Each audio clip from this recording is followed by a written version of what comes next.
Aujourd'hui, en exclusivité, on va plonger une nouvelle fois dans l'univers de l'entreprise grenobloise Arturia, car j'ai la chance de pouvoir tester pour vous la première carte son accessible de l'entreprise. Elle s'appelle la Minifuse, elle est juste ici, et elle sort pile poil en même temps que cette vidéo, donc regardons ce qu'il y a dans la boîte.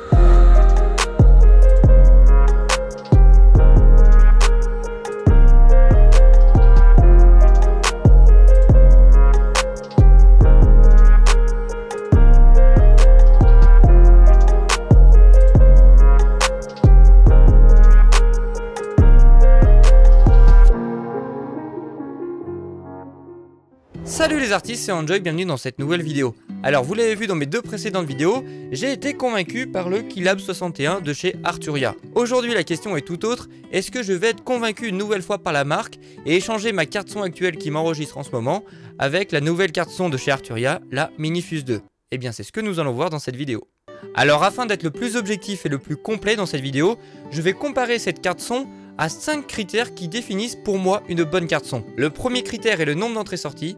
Le deuxième critère est la qualité sonore. Le troisième critère est la conception et la qualité de la carte son. Le quatrième, c'est les caractéristiques de la carte son, l'intégration au PC, la latence, etc. Et enfin, le dernier critère, c'est le prix, parce qu'une carte son, c'est pas gratuit. Sans plus attendre, commençons par le premier point. Alors le nombre d'entrées-sorties est le critère le plus important quand on choisit une carte son, parce que si vous avez besoin d'enregistrer 3 guitares et 3 micros, eh bien vous avez besoin de 6 entrées. Au contraire, si vous êtes un artiste qui aime s'enregistrer seul, un peu partout, 1 ou 2 entrées suffisent. Ici, j'ai la chance de pouvoir tester la Minifuse 2, donc c'est la carte son de chez Arturia qui possède 2 entrées et 2 sorties, une à l'avant en casque et une à l'arrière pour aller sur nos enceintes. A savoir qu'une version plus minimaliste de cette carte son sort également aujourd'hui, avec une seule entrée mais toujours 2 sorties, c'est la Minifuse 1. Donc elle a les mêmes caractéristiques que la Minifuse 2, c'est juste simplement son nombre d'entrées qui change. Et toutes les caractéristiques techniques de la Minifuse 2 sont valables pour la Minifuse 1. Pour ceux qui veulent avoir plus d'entrées sur leur carte son, il faudra attendre 2022. La Minifuse 4 va sortir. Donc cette fois-ci, elle aura 2 entrées comme la Minifuse 2, plus 2 entrées de jack pour brancher par exemple 2 guitares.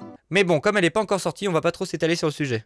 Revenons à la Minifuse 2. Pour chaque entrée ici, vous avez la possibilité de soit brancher un jack, soit un câble XLR. Donc par exemple, vous pouvez brancher un micro sur la prise 1 et votre guitare ou votre synthé sur la prise numéro 2. Et vous pouvez enregistrer les deux en même temps, bien entendu. Vous l'aurez compris, avec la Minifuse 1, comme il n'y a qu'une seule entrée, c'est soit un jack, soit un XLR, mais pas les deux en même temps.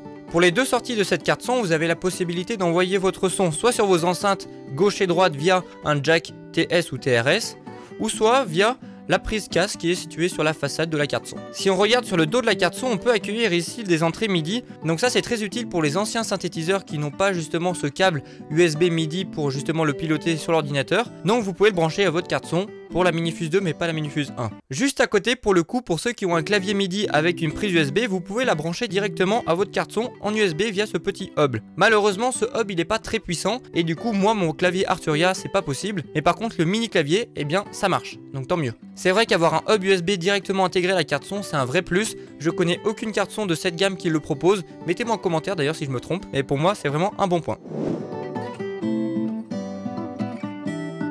Quand on s'intéresse à la qualité sonore d'une carte son, il faut s'intéresser à quelques données techniques qui sont données par le constructeur. C'est le cas de la donnée constructeur qui s'appelle le THD plus N. Donc c'est la distorsion harmonique totale plus le bruit. Donc cette valeur, plus elle est petite, meilleures sont les performances de la carte son. Ici, pour chaque entrée de cette Minifuse, eh bien on a un THD plus N d'environ moins 100 décibels, ce qui est dans la moyenne des cartes son qui se font en ce moment, mais qui est excellent pour ce type de produit. Toujours dans ces paramètres techniques, maintenant on peut s'intéresser au bruit d'entrée. Le bruit d'entrée est important pour pas qu'il se mélange avec votre signal quand vous allez enregistrer.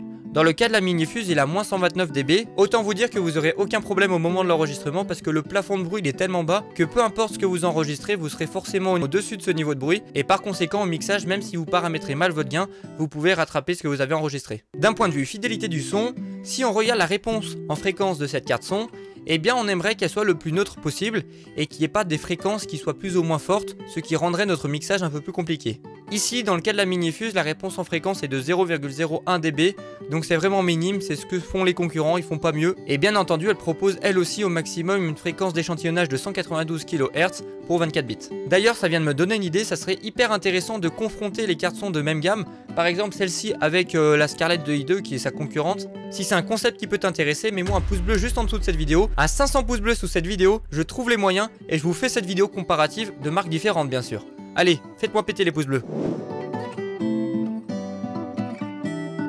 La qualité de construction et l'ergonomie d'une carte son est à prendre en compte parce qu'on veut une carte son qui dure et surtout qu'on prenne plaisir à l'utiliser peu importe les situations. Ici, comme vous pouvez le voir, la Minifuse est montée sur un châssis en alu brossé qui respire la solidité. Elle est sobre et pas très imposante. Je me fais pas de soucis en fonction de la taille de votre home studio, je suis sûr qu'elle trouvera sa place et vous pouvez même la mettre au fond d'un sac à dos si vous bougez beaucoup sans avoir peur de la choquer parce que plus de 200 tests ont été effectués par Arturia lors de sa conception et ils sont tellement sûrs de la qualité de la conception qu'ils vous la garantissent 5 ans. C'est toujours sympa. Les potentiomètres, eux, sont solides et précis.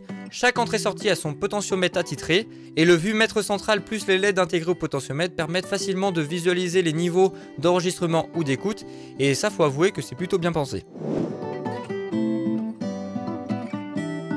Il y a deux caractéristiques que j'aime regarder quand j'achète une carte son, c'est l'intégration avec l'ordinateur et la gestion de la latence. Dans le cas de notre Minifuse, pour l'utiliser correctement, il suffit de la relier à notre PC ou notre Mac via un port USB vers USB-C qui est fourni avec. Une fois branchée, elle est vraiment simple à utiliser. Le logiciel Minifuse Control téléchargeable sur le site Arturia installera tous les pilotes ainsi que le petit logiciel qui permet de la contrôler avec l'ordinateur sans passer par la carte son, vous verrez c'est cool. Alors vous pourrez depuis cette fenêtre de contrôle activer, désactiver l'alimentation fantôme de votre micro ou bien changer le mode d'entrée, que ce soit pour mettre soit votre micro, soit votre guitare. Vous avez le choix. Et bien entendu, on peut utiliser notre Minifuse dans notre logiciel de musique préféré avec les pilotes ASIO, FL Studio, mais les autres logiciels, ça marche aussi, hein, c'est bien. Alors concernant la latence de cette carte son, les pilotes ASIO servent certes à réduire cette latence, mais il faut quand même paramétrer la carte son. Alors il y a deux possibilités, ou plutôt deux paramètres pour réduire la latence d'une carte son. C'est d'un, de diminuer la taille du buffer, donc c'est la mémoire tampon, c'est-à-dire que plus le buffer est petit, plus le réservoir est petit, plus on va envoyer le son rapidement aux enceintes. Inconvénient, quand on réduit la taille du buffer,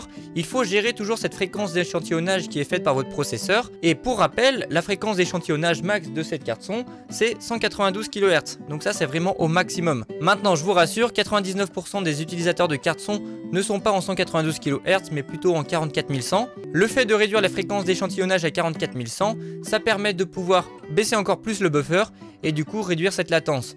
Donc vraiment les paramètres que moi je conseille, c'est rester en 44100 et avoir une taille de buffer la plus petite possible, vous testez afin que le son il ne craque pas non plus. Bien entendu, si vous activez le bouton écoute direct, la question de la latence ne se pose même plus. Toutes vos entrées, que ce soit votre guitare, votre micro, est directement envoyée sur les sorties, donc soit votre casque, soit vos enceintes, avec zéro latence.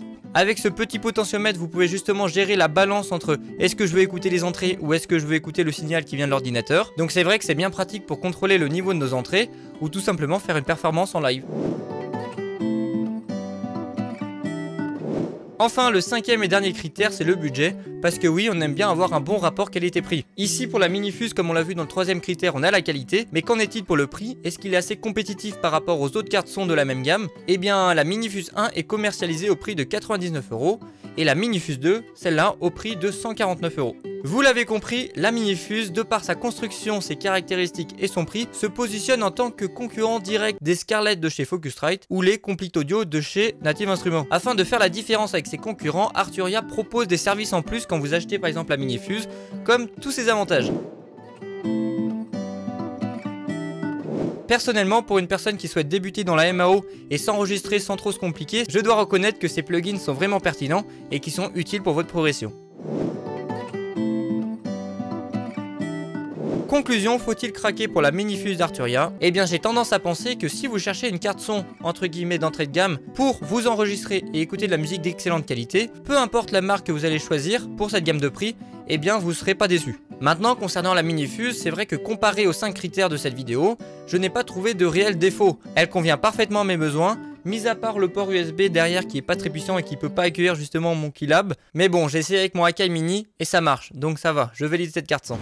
Voilà les artistes, je pense que vous avez assez d'informations pour vous faire votre propre avis sur cette nouvelle Minifuse 2. Dites-moi en commentaire ce que vous en pensez. Pour répondre à la question du début de la vidéo, oui, la Minifuse 2 va remplacer ma carte son actuelle. Pour combien de temps, je ne sais pas, mais je vais l'utiliser pour enregistrer mes prochaines vidéos et mes prochains morceaux. Pour rappel, si vous êtes intéressé pour avoir un comparatif de cartes son, une battle de cartes son en conditions réelles, par exemple Minifuse 2 contre Scarlett 2i2, même gamme, même prix, eh bien 500 pouces bleus sous cette vidéo, je trouve les moyens et je vous fais cette vidéo. Abonnez-vous pour ne pas rater cette vidéo parce que je sais que vous allez exploser la barre des pouces bleus. En attendant, je vous dis à bientôt pour une prochaine vidéo.